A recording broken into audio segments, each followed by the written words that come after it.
Hey guys, it's Matt. 30 seconds or less before I start chapter 15. Very briefly, just because I put my foot in my mouth and mentioned it a few weeks back, I said the first 5 episodes released for The Witcher, Season 3, was actually pretty good. Well, The Witcher, added to our list, has now been destroyed, just like everything else. The release last week of the last 4 episodes are so bad, it's almost hard to describe. I have no words. So right after this, I'm sending an email to my friend Tony saying, Tony, add this to the long list of 1,000 things that have been destroyed. And Matt knows what you say to him. Matt, there is no conspiracy. Chapter 15. The following is an example of how almost everybody in an entire population carries a false manufactured belief. Barbenheimer? No, not Barbenheimer. What is 666? Almost everybody thinks 666 is the devil's number. That's clearly wrong. That's what the masses have been taught. The Bible clearly says 666 is the number of a man and links man to a beast. Satan is not even mentioned at all in the Bible verse. No, the beast is not obviously Satan, as some may be trying to tell me. Even something so straightforward in the Bible has been confused or hijacked, so billions of people are led to the wrong conclusions. Millions of Christians are waiting for the Antichrist, like will be some sort of monster that will crawl out of Martha Stewart's mouth during the Puppy Bowl. Of course, the Antichrist won't be obvious, like another Damien in the Omen movie sequels. It won't be anything that can be pointed at, sign an autograph, or climb to the top of the Empire State Building and scream. Just look around you. Whatever Antichrist is likely already here. To me, the Antichrist is what a man, quote, is tricked to become inside the not milk-driven society. Let me repeat that.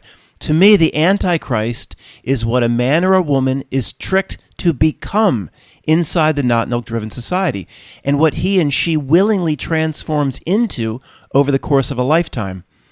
A man who lives his life by the standards of the screen has, in many ways, become the beast. He has chosen 666 and what it represents over spiritual self. This is further clarified because the carbon atom in man is 6 protons, 6 neutrons, and 6 electrons, 666.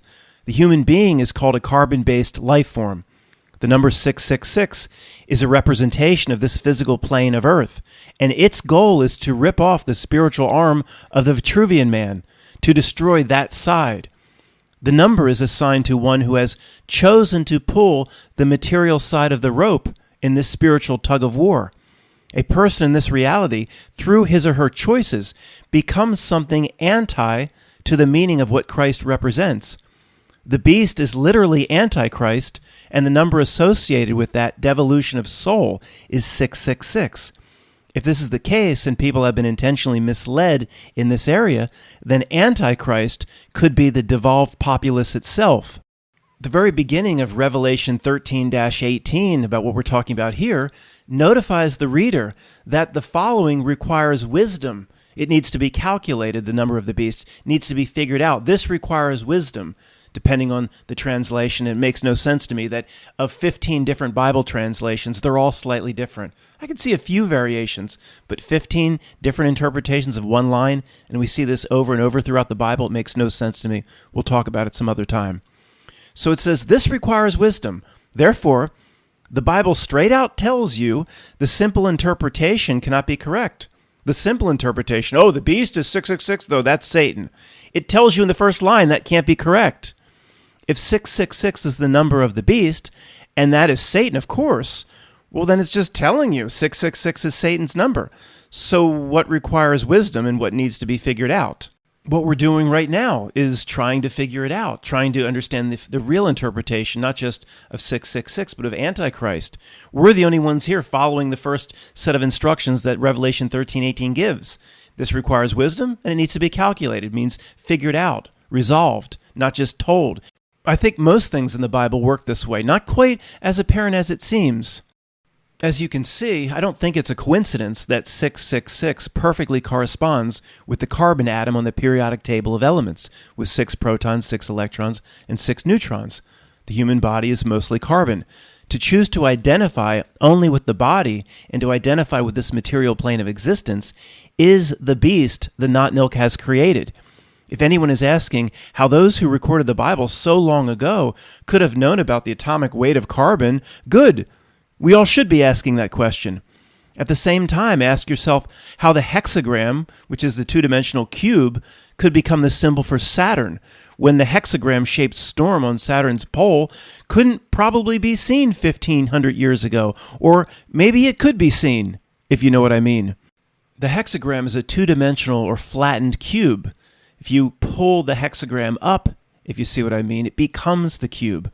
Of course, this could begin its own conspiracy chapter about why the young graduate at the high school or college graduation wears both the cube on his or her head and wears the black robes. If somebody's screaming out at me, I can hear you. Oh, Matt, it's the Masonic mortarboard. Oh, really? Who cares what it is? In my first rodeo, I've never heard that before. It's the Masonic mortarboard. Oh, that's news to me. My point, who cares what the symbolism is? Maybe it's supposed to represent the two-dimensional glass plane that General Zod was trapped in the beginning of Superman 2. Who cares? The first-grade truther thinks it's necessary to figure out all their strange symbolism. It is not necessary. Do you and I need creepy symbolism to live our lives? It's just more proof they are not the same as we are. Understanding all their creepy shapes and their weird numbers and how they use their gematria and all this weird shit and their 2-into-1 religion, it's not. None of that shit is part of your worry about yourself personal spiritual journey. The middle-level truther, say 5th-grade truther to 10th grader, ponders things like this all day long and asks questions like, why does the longitude of the king's chamber of the Great Pyramid, in terms of its 9-digit number, match up with the speed of light in meters per second? Then endless discussions in the weeds begin, with people pointing out, the ancient Egyptians didn't even know about meters. They didn't use meters. And how could they have measured the speed of light anyway? The graduate level truther then comes upon this debate and says to them, hey dummies, listen up. Who cares how all this weird shit came to be in this strange place? This world, look around, you for 5th grade truthers, it baits you, look around. This world baits you to figure it all out. That's part of its trick. There's a lot of strange stuff in a false world breaking down daily that moonlights as a conspiracy generation machine. Go waste your time on it if you want to. The reality itself is Lucy in that chocolate factory in terms of its production of false yellow breadcrumbs. No real world could do this over and over again, decade after decade. Matt, what you propose about 666 and the Antichrist couldn't possibly be that simple, you godless pagan conspiracy theorist son of a beach. Yeah, sorry, it likely is that simple. That's a repeating theme in this reality. The simple is endlessly covered up by the complicated. That's one of this place's recurring themes. The more straightforward and fundamental the truth is, the more complicated the trick that hides the simple truth. Almost everything of importance here is simple. The Holy Grail is not some item that can be dug up and found by searching for it out there. The Holy Grail is discovering one's true nature and the correct path for both arms of the Vitruvian man, discovered inside themselves, not searching for it out there. Finding the Holy Grail simply means that one understands that you are not what this place says that you are. It's discovering that you're spiritually ambidextrous. It's the dark reality's simple trick that makes all of this stuff seem complicated. Matt, don't you need to have a graduate degree from the Ivy League in European history with a minor in Arthurian legend to speak about the Grail and what it could represent? No. In fact, one who has those degrees will have their mind imprisoned by the parameters and confines of what their bogus education dictated. That's a big reason why university and colleges are so expensive today. The more it costs, the more it is both consciously and subconsciously valued. What did the yuppie poet say in Tom Cruise's Cocktail? The more it costs, the better it is, and that's the bottom line. This is actually Psychology 101. Any sort of initiation that is difficult is valued at all levels. The more difficult it is, the more it is valued. The main reason for, say, Paris Island suffering in the Marine Corps is not as much about training as it is to create a brotherhood and a loyal camaraderie. This is even true in university fraternities, who make the first semester pledges suffer. Now, I don't know what they do today, but I could tell you stories that would make the hair on the back of your heads stand up. I'll tell you a few stories before we go on. One guy down the hall from me, I was in Snyder Hall in Penn State. I didn't pledge no fraternity. I just like, this ain't for me. What the heck? Guy down the end of the hall got a .8 GPU, grade point average, GPU, that's a processing unit. .8, that means if he took 5 classes, he got like 2 C's, a D, and 2 F's or something like that. The other guy down the hall, they kept calling him to come down to the frat house in the middle of the night to clean up yak and throw up. Right from the start, the first semester, the grades are completely destroyed. But I saw it in every case.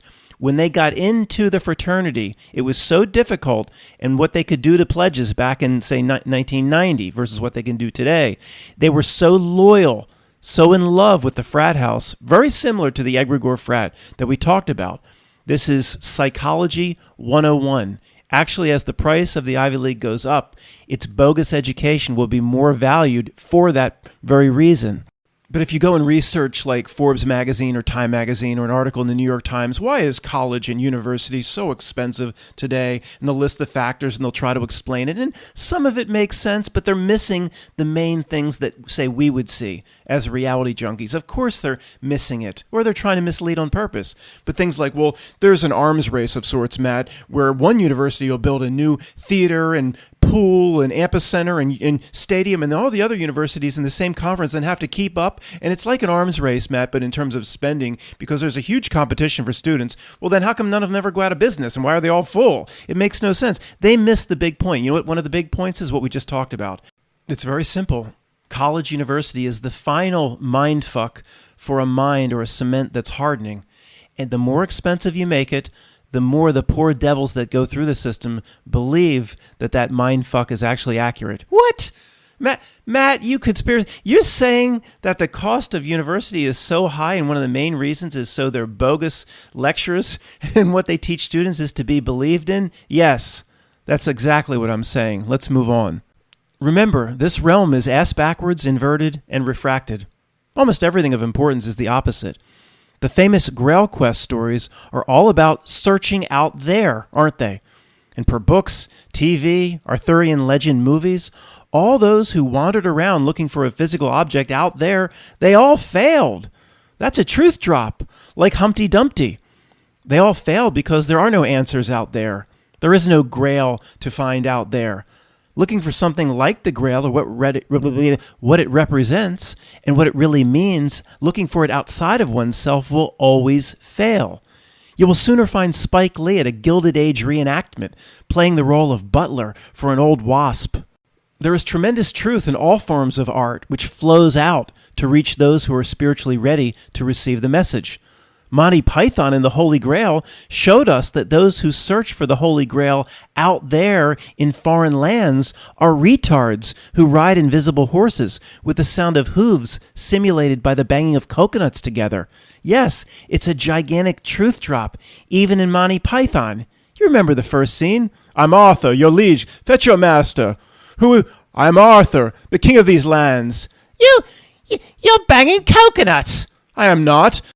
Matt, are you saying that John Cleese and the Monty Python creators know the secrets of the universe and were presenting truth buried in their absurdity? No, I don't think British comedians consciously understand a thing about the types of stuff we talk about here.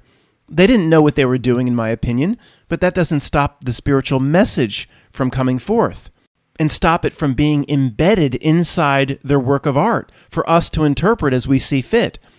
They were simply mocking the age-old story about searching for the Grail. But because of the brand of comedy that they used to do it, it actually brought out even more truth. They made the Knights of the Round Table look as stupid as one should look, searching for spiritual truths like the Grail and what it represents outside or out there on the countryside, when it's in here. Anyone who searches outside themselves for the Grail would be stupid enough to bang coconuts to substitute for a real horse. Come to think of it, an OBE is a British knighthood. I think if I remember correctly, the CBE is the greater night. So I think Sir Elton John is the CBE. What do you have to do for that? That's the greater, but OBE is what most of those poor devils are. So what are, per Monty Python, what we're talking about now, what are the knights who say neek, saying about all those dummies that bow down for their OBE? Are they making a relationship? Like Paul McCartney is neek. Paul McCartney, if you get him behind closed doors, he's just neek, neek, neek. They're showing you these idiots that get the knighthood are really the knights of neek. Neek! We now have thousands of examples where we are presented with a message in a work of art, and the artist or the writer themselves or the song composer is almost certainly unaware of the message that we get from it. I can't explain how this happens. However, we know with 100% certainty this phenomenon is real.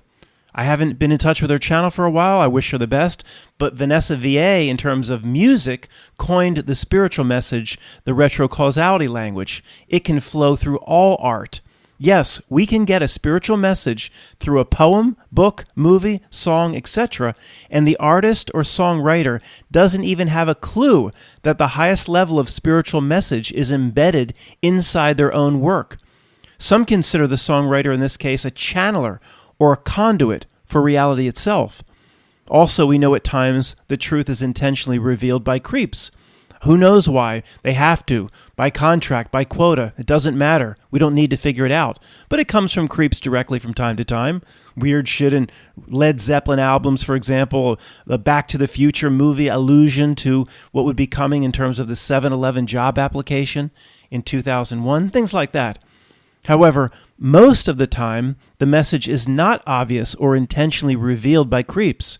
In these cases, we don't need the songwriter's permission to interpret the message as we see fit. It doesn't matter one bit if the artist or writer agrees with your interpretation or the message that you're getting. Your interpretation can be correct without the writer or artist even understanding what you're talking about. If you ask them about the spiritual message that you are receiving from their song or from their poem or inside their movie or whatever, of course, most of them would look at you like you're nuts. You're one of those people, they would say. Now, let me get back to my record contract deal. They can be a channeler. They don't know most of the time. Maybe Kenny Loggins really believes he wrote, "This is it" for his sick father. But listen to the song. Listen to the lyrics. I don't hear that at all, a song for a sick father. If that was written for his sick father, then Kenny, you're the one who's sick, my man. Sometimes a hybrid situation is occurring inside a song, movie, or other work of art. Does a 29-year-old Sarah McLachlan understand her own lyrics, speaking of building a mystery and blatant as above, so below references from the album Surfacing?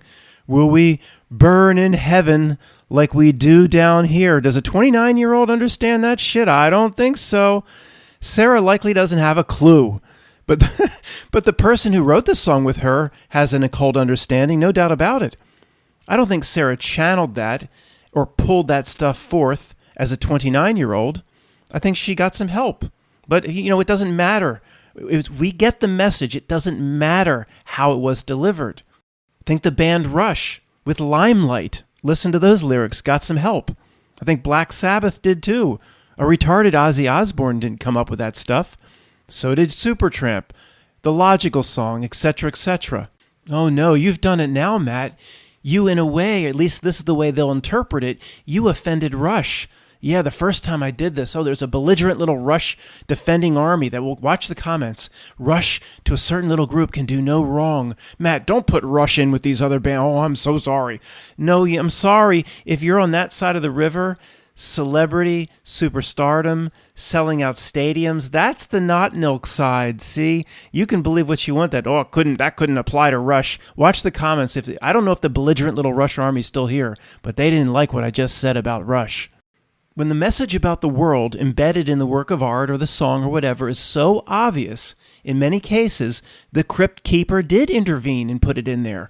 Well, why do they have to do that? I don't know. It doesn't matter. It seems like they have to, in some cases, put the message in there, hide it in plain sight, whatever it may be. Stuff we pondered in the past. Like I said, it doesn't matter. I'm more interested in the spiritual messages that may be in a work of art or in a song where the writer or the record company doesn't have a clue that it's in there. Okay, after so many chapters presented, let's take a step back to the absolute basics. Let's pause before we move on with the rest of the book. We're a little over halfway done. I remind you that once you have a basic understanding of all of this that we're discussing now in detail, once you kind of get it, all of reality and your place in it boils down to about a half a page. In fact, at the end of this book, I ask you to throw everything out. Everything that was just discussed in this book, I ask you to throw out. Once you kind of get it, all the little details, it don't matter. It doesn't matter. It don't matter. That's Philly. Just simply find your half page, which won't be the same as my half page, tweak it a bit so it suits you. Then simply live the rest of your life by that half page. If you ever dive back into conspiracy again, it must only be done as a hobby and for fun, and the topic's extremely limited. Chasing the conspiracy of the week is first-grade truth. Watching a variety of conspiracy videos and endlessly bouncing from Mudflood to Earthly Shapes to Jimmy Savile to Epstein, it's announcing to everyone in the world that I want to be a first-grade truther forever.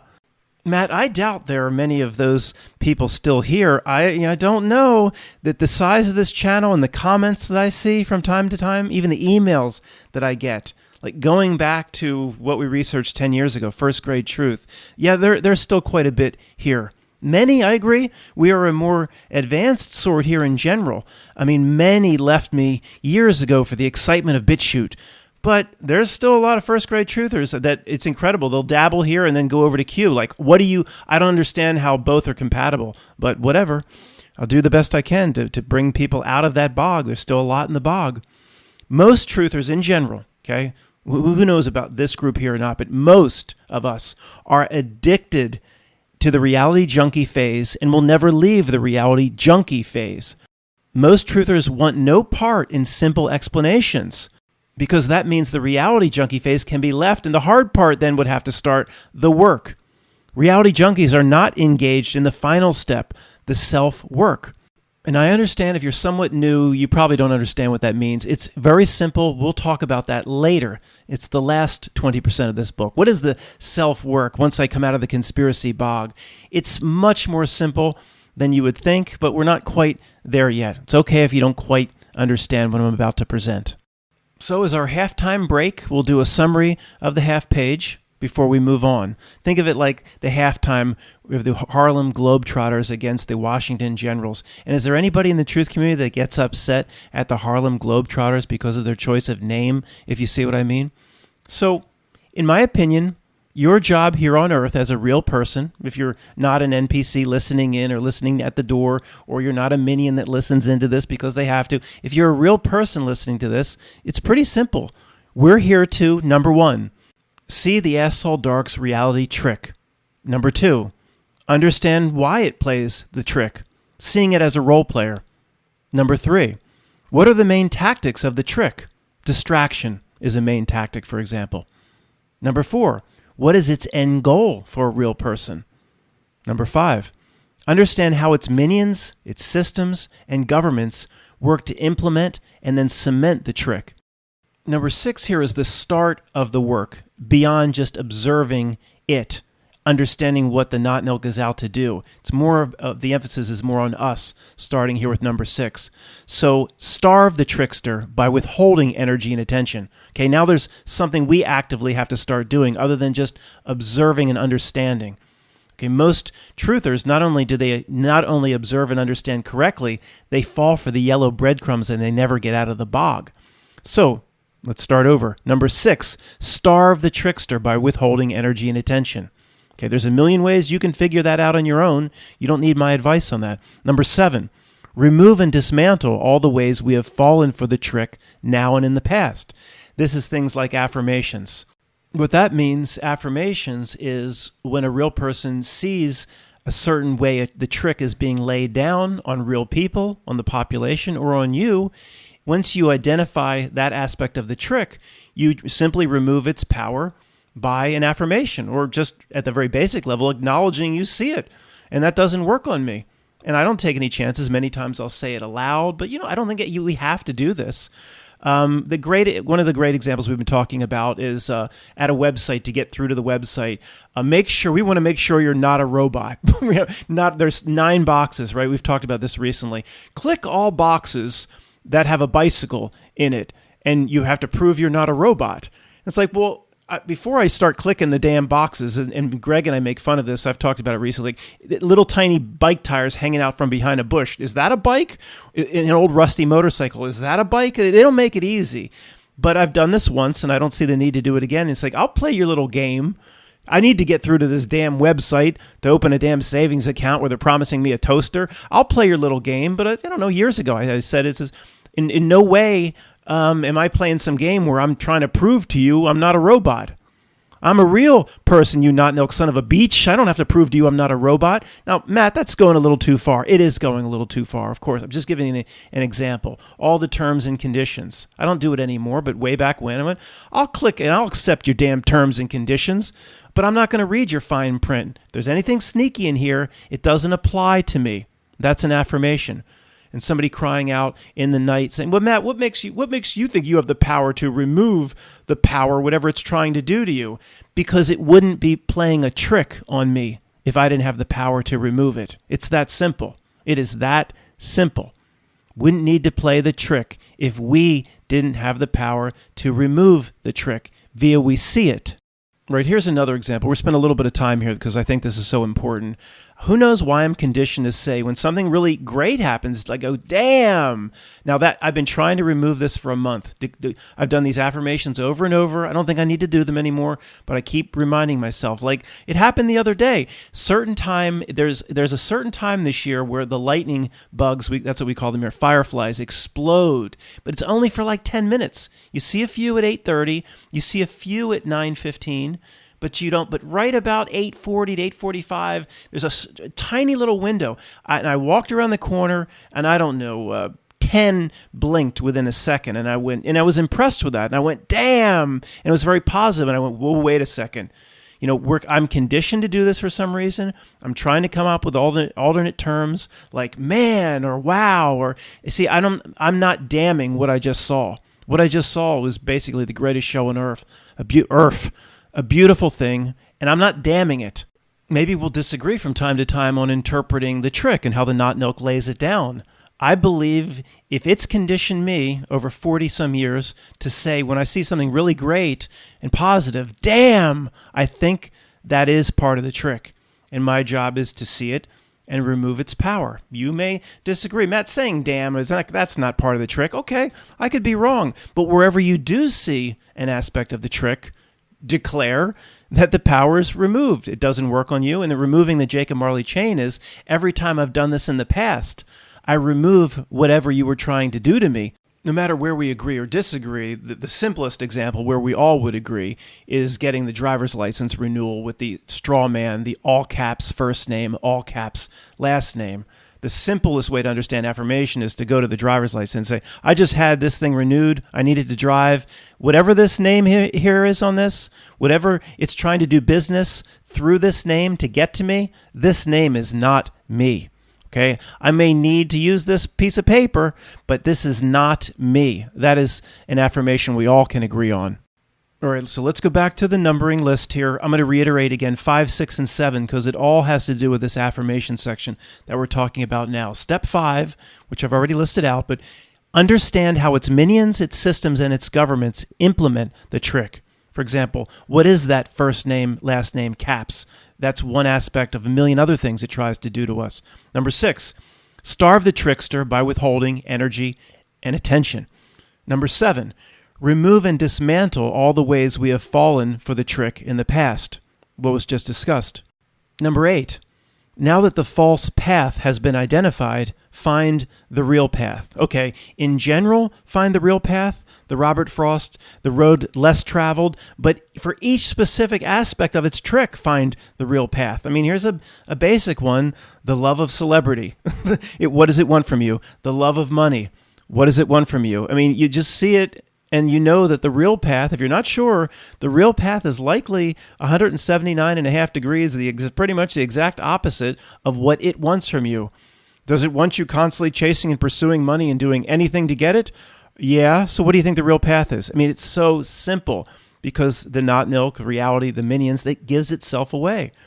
Does it want you doing everything possible to run that rat race and to get up into that corporation and to backstab coworkers and do whatever you can to get more and more power?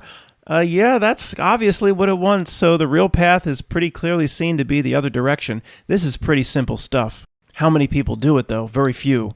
Number 9 here is the final step. Walk the path. Do the work every single day. Do what you're here to do in order to satisfy the needs of not just this body and material self, but to satisfy the needs of your spiritual self, the other arm of the Vitruvian man. Make sure there's no more tug of war going on, what we've been talking about recently.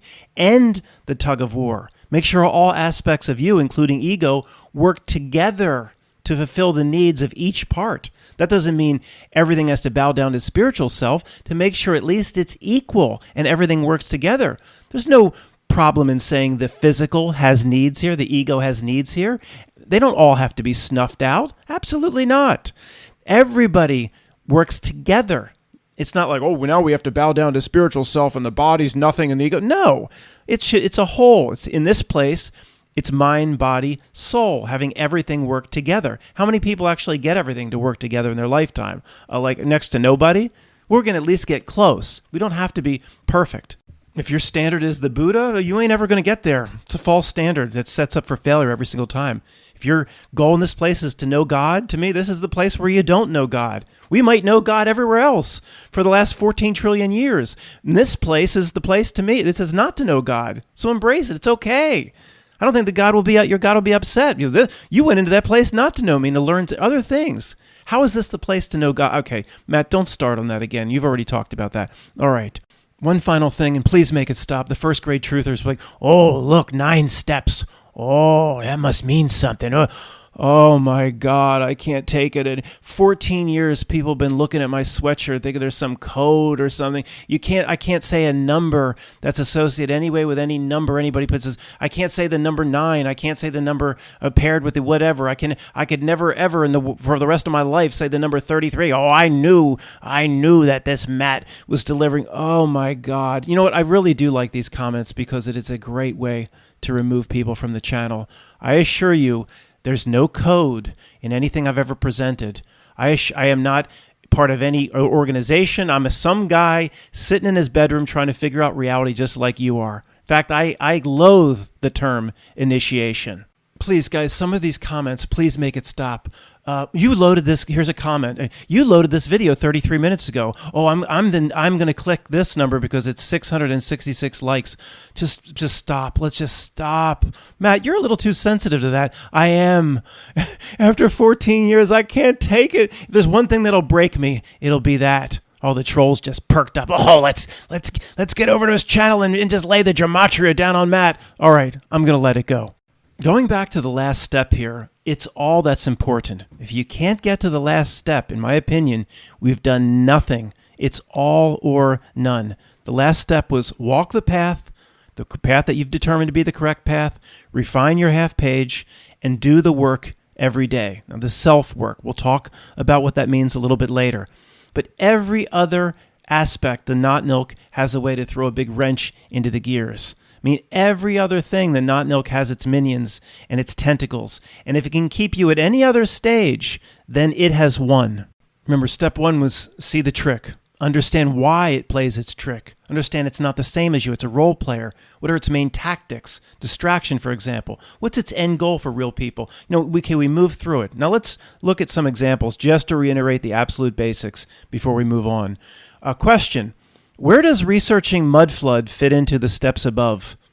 Researching mud flood or these sorts of topics doesn't even get you past step 1. Step 1 is see the trick. I think even that is part of the trick. Researching mud flood endlessly, you're not even going past step 1. The next one here.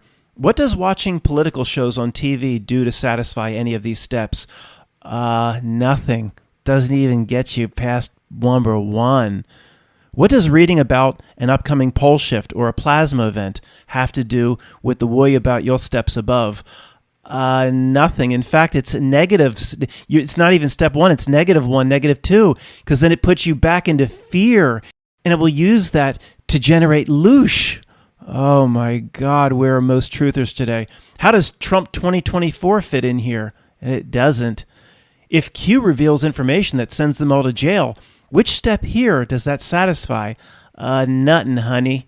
What really happened to the to the side of the Pentagon in 2001? Not even past step 1. Okay, this could go on for, 1,000 more pages? Here's a key point. Because the distraction list is so massive, and we could keep doing this for months and months, see, we come to the conclusion that no real world could do this. A reality that reveals itself as false makes the understanding of yourself more real. It's a world of opposites. The more real the reality is, that's bad for us. But in this example, the more real the reality is or would become, for example, if the Big Bang explanation was really convincing or got really convincing, then that would make us less real. Therefore, bog investigation can serve a purpose only in one regard. When you've done so much bog, like the last book, which it was read as a reality few can see. There's so much bog, so much conspiracy, so much endless, if the world were real, this couldn't happen. What are the chances this happened? Page after page, thousands upon thousands of things. Then that bog research does serve a purpose if you can then back up and say, no real world could do this, could generate this many chocolates coming down Lucy's chocolate assembly line. No real world could do this. So if this is not a real world, there's two choices. You can take the fear avenue or the obvious avenue. We're trapped here, or no, it's a world that's built for you. Yeah. And what does that do for you? What makes you a timeless spiritual being? Like proven out, where it's not even a question anymore. So bog research actually, if you've seen it in the right way, that wait a second, I've done so much of this, and it's also the aspect of your friends never see it, nothing is ever exposed, nobody ever goes to jail, the pendulum never swings back in the other way. So it's the most wonderful thing in the world, the greatest news of all time, to see no real world could do this. And there's 1,000 things that this world is able to generate that no real world could do. It is the best news of all time for us. The reality junkies hate that. When you go over to BitChute, you don't want good news, you want more dark fear. If our particular investigation reveals the world and reality itself to be faker and faker, sort of like our concentric rings as you push outward, if that's what our investigation reveals, as this happens, it makes us, quote, more real because it tells us about ourselves. As one gets closer to the scientific explanations of Mitch Pikachu, it blurs who we really are. If you get close to his explanation, it blurs who you really are, convincing people who follow Stephen Hawking and people like that they're less real. Wow, what a coincidence. This follows the same inversion principle as everything else here does. Yeah, it does. Okay, seeing that the final step is really all that matters, doing the work, walking the correct path, doing all the affirmations, taking off all the chains, leaving behind the trick. If you don't get to that final stage, every other step doesn't matter. This absolutely explains the question that was posed by all of us when we were 10th or 12th grade truthers. Why is so much real truth given out by Alex Jones? Why is there so much real truth via the Glenn Beck show in 2007, 8, 9 on Fox when he was breaking down and showing you the shell companies that were really owned by George Soros and the money that was moved to fuel the riots? Why were they presenting so much truth and things that, of course, would never be discussed by CNN or your friends that read the Atlantic magazine? They would think, well, that can't be true. But it was truth. Matt, why was it giving away so much truth? Here's the question. Was it really truth? It really wasn't. Okay, in a way, if it can be used as a springboard, we all were in the bog. Then we came out of it. You don't see anything until you go to 100,000 feet and look down.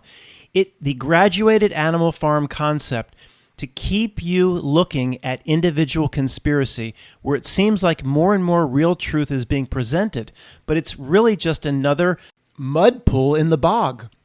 It still keeps you 5 steps away from that final step. And Not Nilk knows if you don't get to the final step and do what you're supposed to do here on your own spiritual path to satisfy the needs of your higher self or whatever your belief set is, it knows that it has won. It will give you what you believe is real truth. And you know what? It wasn't real truth, just another mud pool in the bog. We've done this somewhat recently, but we'll do it again here because it's very appropriate to what we're talking about. Let's say you're a gigantic mud flood researcher or Tartaria researcher or whatever. All right. Let's say it's confirmed you're right about everything. There was this massive empire, Tartaria, and all the buildings can be explained and all. Let's just say you're right about all of that. What do you have at the end? What do you get? Is there a prize? Okay, what does it do for you in terms of the spiritual reason we're here? Okay, you're right about everything. Now what? So what? Okay, are these researchers trying to take it to the next step? I might be wrong from time to time. I'm trying to take it to the next step. I'm trying to back up far enough to see the whole of the trick that's being played on real people here. Are these channels? I would doubt it. Thanks for listening.